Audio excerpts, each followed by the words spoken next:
Welcome back to River's Edge Chevre at Three Ring Farm.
There's a baby nursing on its mama right there. I don't know if you can see it. It's a pretty big baby.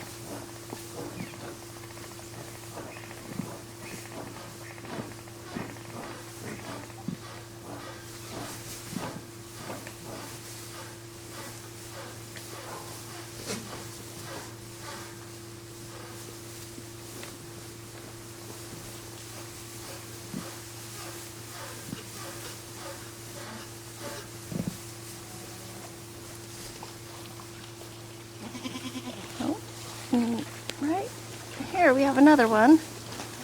You guys, oh, I have goats chewing on my coat. Oh, you guys go away, go away.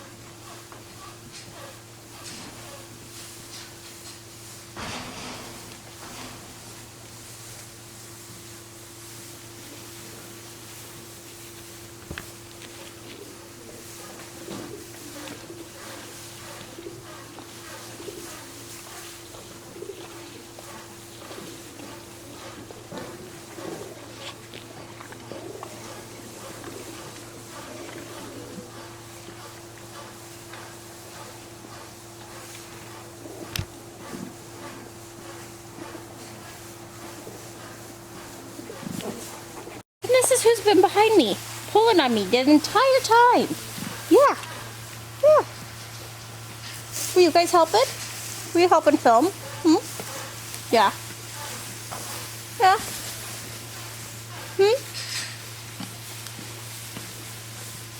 Yeah. So for right now, this is our elk excluder. So we have the stack of straw here. And then right here next to it where I have these gates, and then we have panels sticking up above them. There was a stack of straw and then the alfalfa, but we used the stack of straw today and put it out. So we put these panels up because we did originally have this one panel here to block them, but they started coming through and sticking their head through and eating on the alfalfa right there. And then here we have the tarps, and then they pushed this panel, which was here, aside. I mean, there's not much space. Like, that's my hand. I don't have a very big hand. So they were sticking their head through here and eating on that alfalfa. You can see the strings are loose. And then here they were sticking their head under the tarp here. They were lifting it up. So I have some pallets stacked up there. And now I'm using the tractor, hopefully as a blockade. And then I have a panel here that I'm gonna put in this space for the night. Since I have to come and go a couple times a day through here, I need to have this panel just be temporarily tied up to that post. And then here we have this tarp, which along the bottom we had a couple ties on, but it wasn't enough because anywhere they could get their head under, they were sticking their head under and eating the alfalfa. And so we had it tied down, or we tied it down tighter, and I think that that has been fixed. And then here we have one of our old tarps. It's a curtain system we rigged up. And then we had a tarp here, and we thought, oh, it's good. And then right here they started sticking their head through, and this was pulled tight and it was completely blocked, so I'm not 100% sure unless they just stuck their head through and started eating.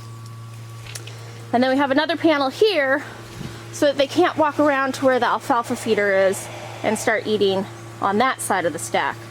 So hopefully we have managed to blockade them out, but I have a feeling they will find another way in. And if they do, we'll put up more panels, we'll put up more tarps, we'll tie stuff down. So, but like I said, we've been playing basically whack-a-mole. As soon as we think we have them blocked, they find a new spot, and then we block them off. And look at them out there. They've been waiting for me to go away. They were down here actually in this area, and I came out here to put up these panels, and they just went over there to go wait until I left. So I am gonna let them come over and poke around and see how well I did on blocking them out. Okay, so it's been a few days since the barriers were put up for the elk, and I showed you what we've been doing about this. And I haven't come back for a few days because it has rained and rained and rained, and I haven't been able to get out here with the camera. So we're having a break in the weather. We're actually having a little bit of blue sky and sunshine today, which has been nice. But I will give you an update now on the elk barriers. So we haven't changed anything here, and this is actually working. And then through here, oh, it's just mucky, mucky, mucky, mucky. And it's been kind of interesting because they have been kicking up mud. I don't know if you can see it, but they have been just throwing mud up all over these stacks. And yesterday evening I came out to the barn, and there was a group of about 6 of them trying to get in. But anyway, so far this section, they managed to shove their heads in between here farther, and they ate off the bales. Even though I had these tarps pulled tight, they broke the grommets.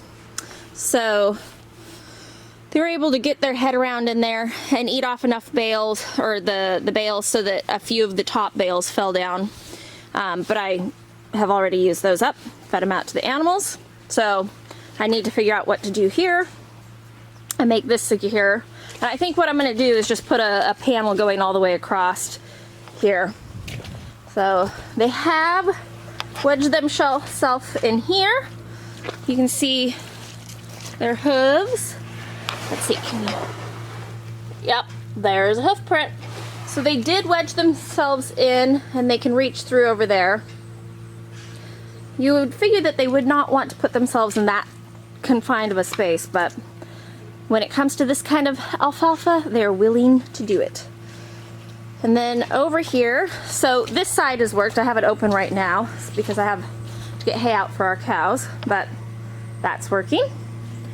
And then here, so before, when we had baby goats earlier this year, to keep them from crawling out from underneath this gate, we had a couple pallets here blocking it, because this is a gate and we need to have access to it. So we had a couple pallets, and then we had a bale of straw here, so that we could just roll it out of the way, open this gate. And we don't go through this gate all the time, you know, but it's here if we need it. And what I noticed this morning is that they have been climbing up, and there's a hoof print.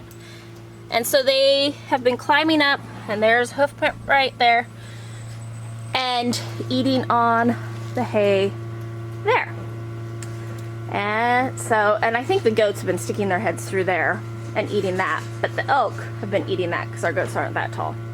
And I can see the hoof prints. They might not show up on camera very well, but they're there. So this has worked. This has kept them out. And then we added this gate here because they were sticking their heads under that tarp even though there's a board along there and eating on that section of the stack. And this gate and one other one, they actually go inside the barn, but we had them taken down to open up an area because we have our dry doe separated out into part of the barn with a buck that we kind of have set up as separation pins for like kidding, that kind of stuff. So these gates are just temporarily out of the barn, and then we'll put them back into the barn when we need them. But for right now, they're being used here.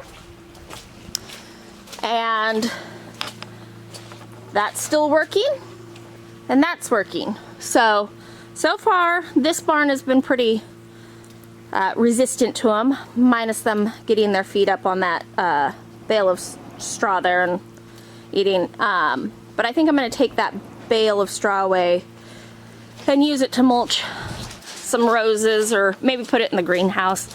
And then, because I don't think the kids, I mean, there is a gap there, but the kids have gotten to the size where they're not going to climb out under that.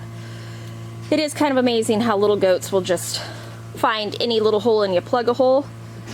They're kind of like elk. They're going to find their way out if they want it out. So anyway, that's an update on the elk situation.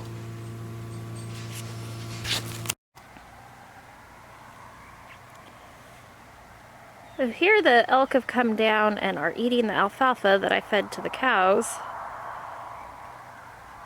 And what's interesting is that Buttercup, our cow who she has one horn that turns down, she has left the area. But Clover, who has two little horns that are pointy and point up, are still trying to hold their ground. But the elk are definitely more aggressive than she is.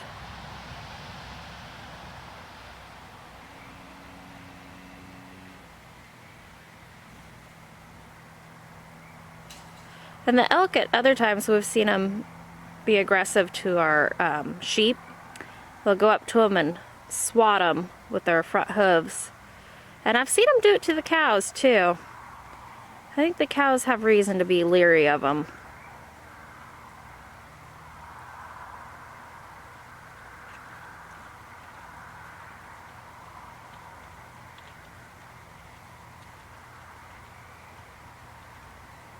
And the herd that's down right now is the big one. They're kind of spread out over a couple fields here, but it's a big group of them. I'd say 70 plus based on how many I've counted.